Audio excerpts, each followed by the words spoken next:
Hello, YouTube. All right, it's been quite a while since we did a talking and driving episode.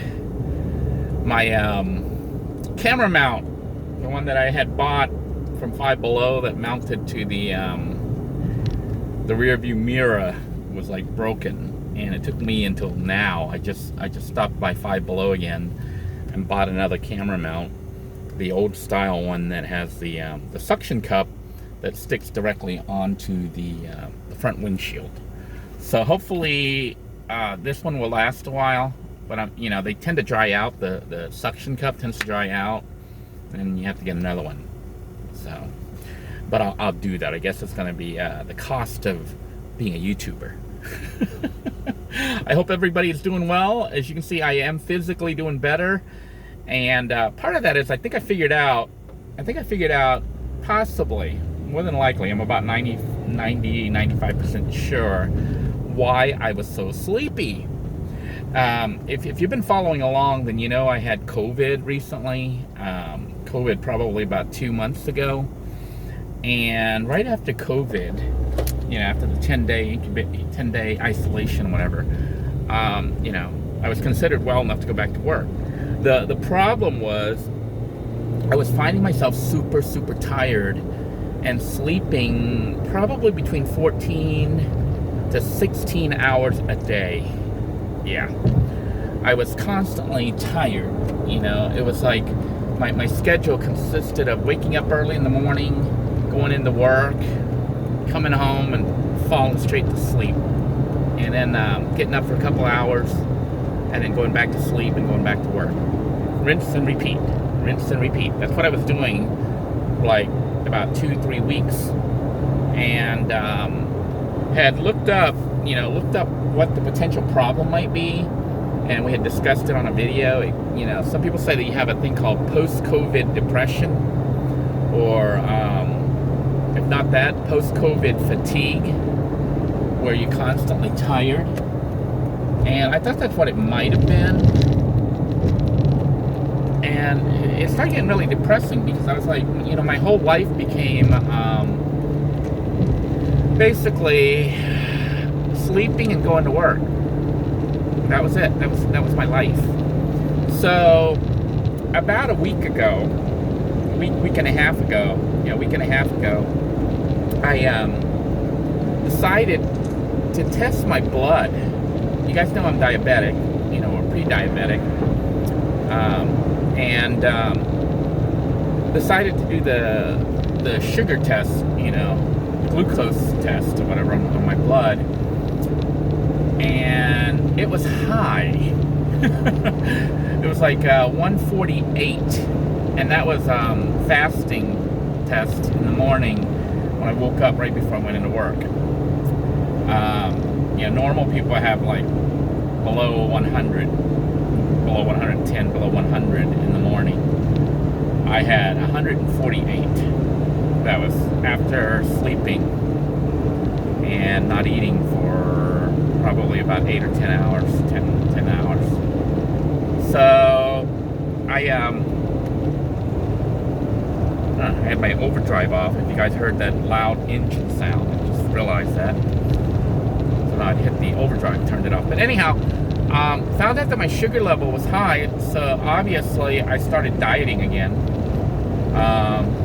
And it's been about a week and a half, so I've been eating less sweets. Remember me craving stuff like the donuts?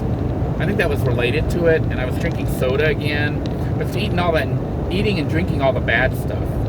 Drinking lots of fruit juice, including orange juice. And it was making my sugar level go up so high that I was basically, falling asleep and tired because of the sugar in my blood. I suspect that's what it was, and not so much COVID, but COVID triggered it because I had been in bed, pretty much for like 7 days, and during that time I was gaining weight, eating and not exercising, not moving around, not active like I normally am, and then craving stuff like sweets and whatnot. So it started up the sequence. So hopefully that resolves the problem. My dieting, I'm eating less. I'm trying to go back to how I was, even though it's hard now to go back to try not to eat as much rice, trying to eat less, less bread, a lot more greens. I mean, you should be doing that all the time, but you get better and then you kind of start to shift back to your old bad habits. And if you have COVID, it's a really easy way to slip.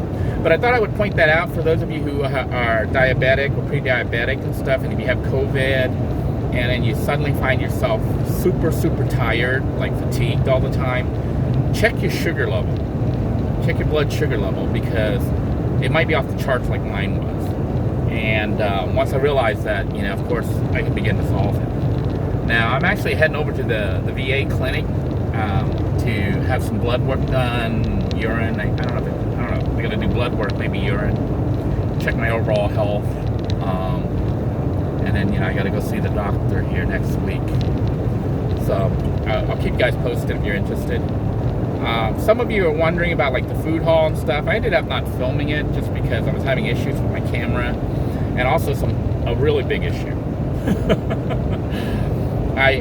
You guys recall a few months back, I was being audited by the IRS, and they basically said I couldn't claim my son, even though by court order I was allowed to claim my son, and because of that, it created a tax burden for me.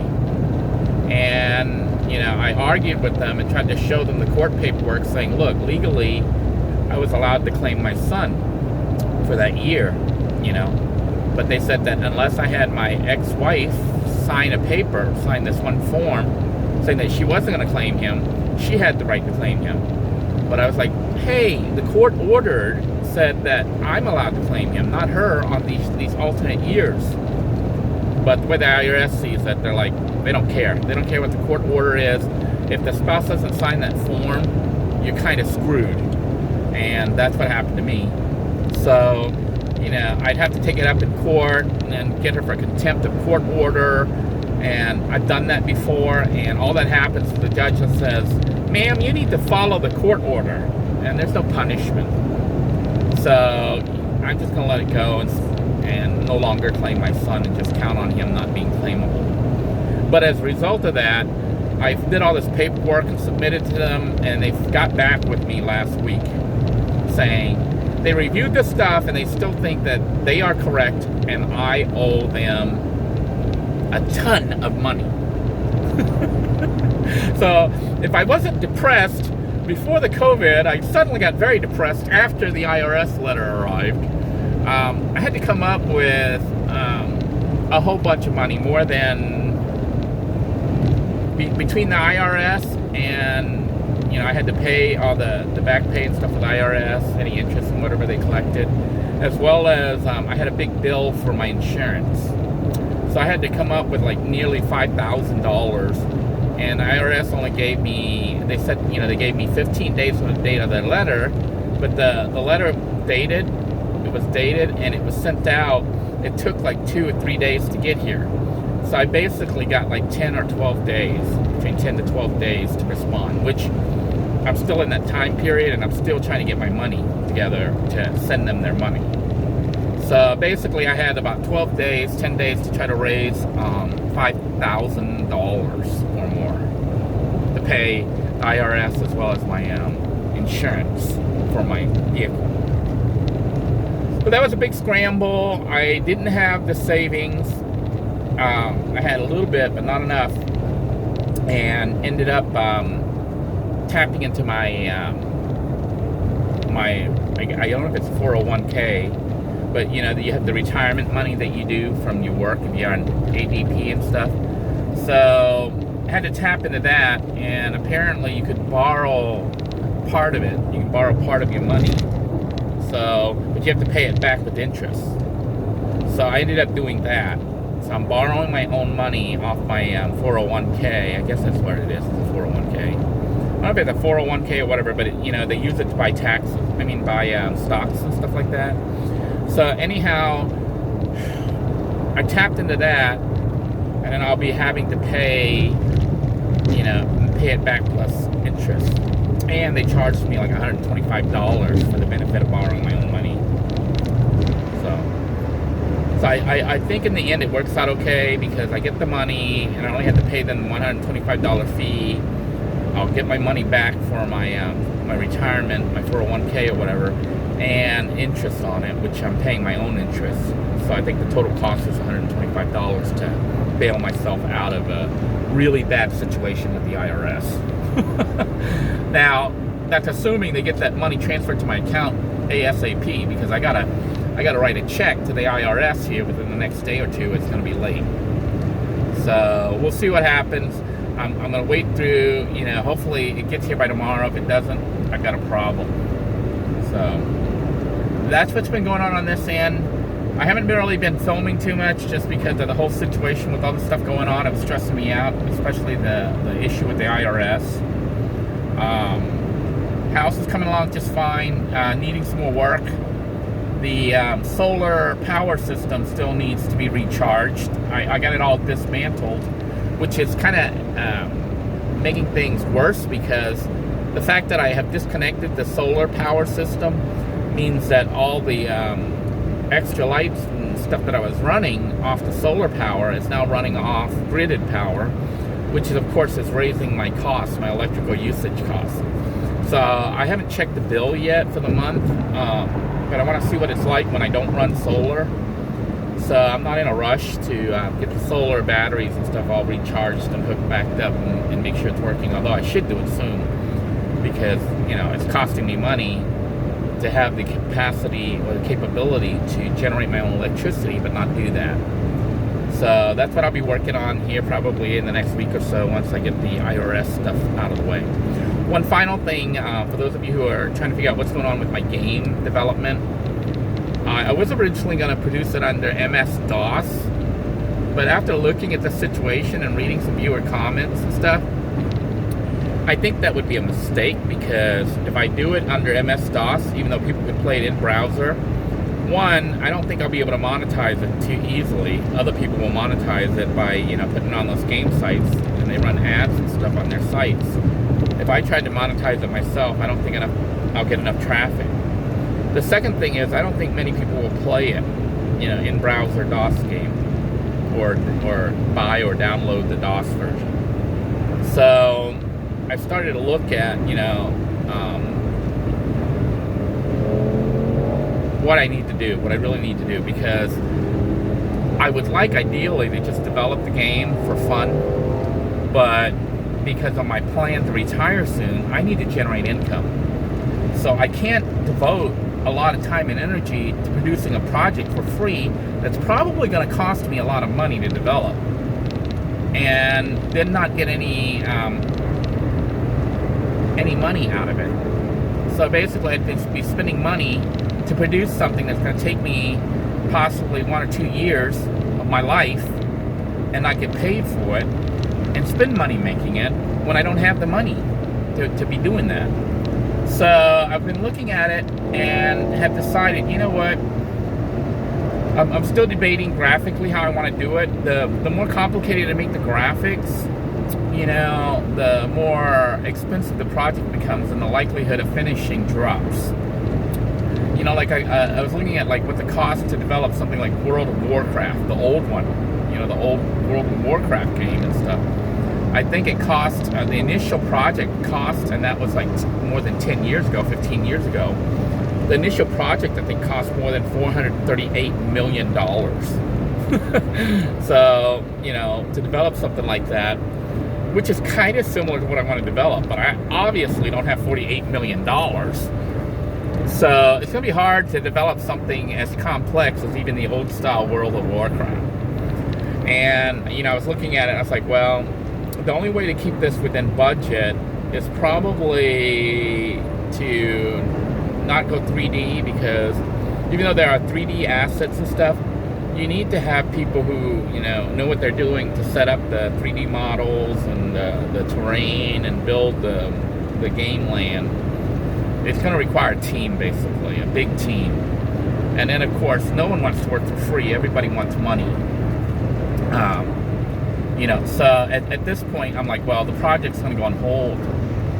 but I really don't want to get it on hold, put it on hold and just let it go, because I'm getting older by the minute, and I might croak any time, and then this project would never be finished, would never even be launched. So what I've decided to do is possibly compromise. Now, I had several games that were under development that never made it, never saw the light of day, although some of them did partially see the light of day on the VIC 20 and on the Commodore 128, and some of them on the PC running under DOS and some of them running under Windows. So all these projects that were on hold that never got finished, I was like, you know what? Maybe this one last project will be a combination of everything. So what I would do is develop Eye of Kabori, but not necessarily call it Eye of Kabori, because I might develop the whole world, which is the Lost Realm of Yonata. That's where the Silver Talisman takes place, and also where the Eye of Kabori takes place, and several other games like the Lost Dungeons of Yonata and the Lost Swords of Yonata all take place there. So I was like, you know what? Maybe I'll just consolidate everything and make the game the Lost Realms of Yonata, which actually I had started in like the year 1999, 2000. We started an online version of Lost Realms of Yonata, which was called Elroy, L-R-O-Y, Lost Realm of Yonata. And it was Elroy for short. But, it never got launched. Technology wasn't that good back then, and it was expensive. But now it may be possible to develop it much cheaper. So what I've been looking at is a project that potentially I could, work on it, maybe with a very small team, maybe only part-time team members. But a lot of the work would be done by me. But there's certain parts of it I don't know how to do.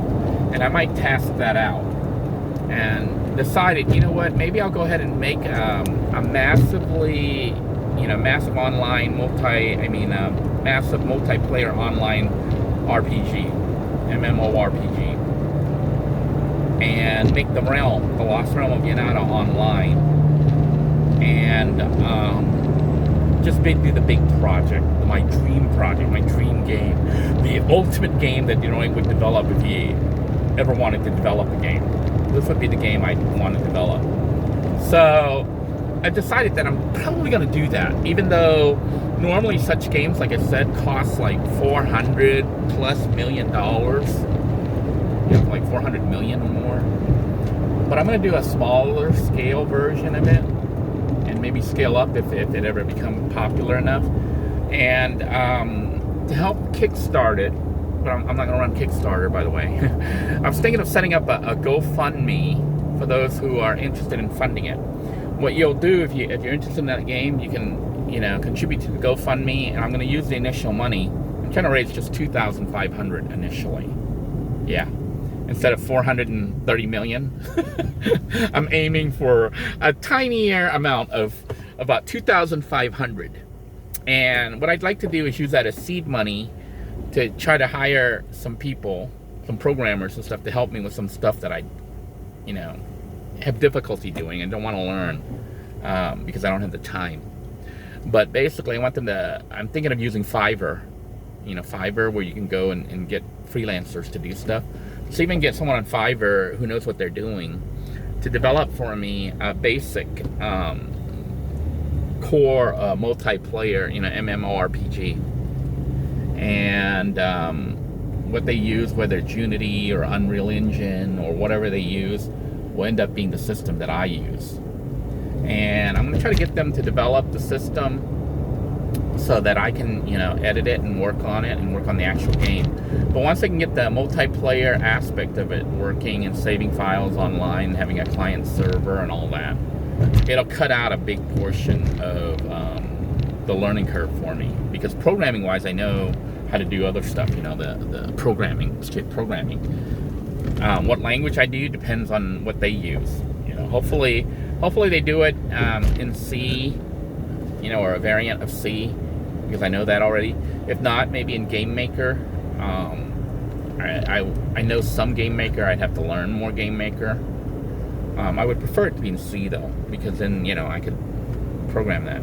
Or I don't know what all tools there are. I figure the people on Fiverr might have a better idea and be able to act, hopefully they're actually good at it and can actually get the correct tools and give me a good starter project. But the $2,500 would be used for seed money to help with that, and get any other assets we need, like compilers or other stuff to set me up, If we get more than that, I mean, hopefully the game will make much more than that, because, I'm hoping to make it like, a stream of income for me and maybe anyone else that I bring onto the project. So let me know your thoughts on that. I am going to go ahead and set up the GoFundMe and see if anyone's interested. But I am going to start on that as soon as I can get some funds to hire somebody on Fiverr to set up the basic game. The other thing is, graphically, we have to keep the graphics kind of simple. I know there's a lot of free graphics that are available for, like, Nintendo-style top-down role-playing graphics. So we might end up using that. Or may potentially go like Ultima style with a tile-based, not even try to do animation or anything like that. Or we might combine my game that I was going to develop a long time ago called Dots, which is like a world full of dots. Everybody's a dot. So maybe the game will be dots, everybody's a dot. But it's a massively online multiplayer role-playing game. But everybody's a dot. And some dots are bigger than others. So I guess they don't have masking or anything at the clinic anymore. I'm here at the VA clinic, and they normally have a mask check, but they removed it. So that's kind of interesting. Anyhow, I'm at the VA. I'm going to go ahead and sign out. Hope I didn't blabber on too much, but let me know your thoughts on everything. Let me know your thoughts about my game and trying to set up a GoFundMe, and if I'm on the right track to try to make the game a little bit more modern, and try to make it so that people can play it in browser and just connect with the browser and, have it play in browser. That way they don't have to download anything. They can just connect and play. And the game will be set so that you can play it for free. You don't have to pay. But if you're playing for free, I'm going to try to monetize it by running ads. So I have to learn how to do that too and have that set up by somebody from Fiverr for me. Or learn how to do it myself. And if you don't want to see the ads, you can register the game and pay. But if you're one of the original people who pay on the GoFundMe, you're actually going to be like written into the game. You're actually going to get special roles in the game, which I'll put on that site and announce it more as it actually starts to develop. I hope you guys are doing well wherever you are, staying safe, and I want to thank all of you who have been praying for me and thinking of me and wishing me the best. I am feeling a little bit better. Hopefully the VA can check everything in my blood and it won't be too bad. Until next time, everyone, take care. God bless you all. Stay safe. Bye-bye now.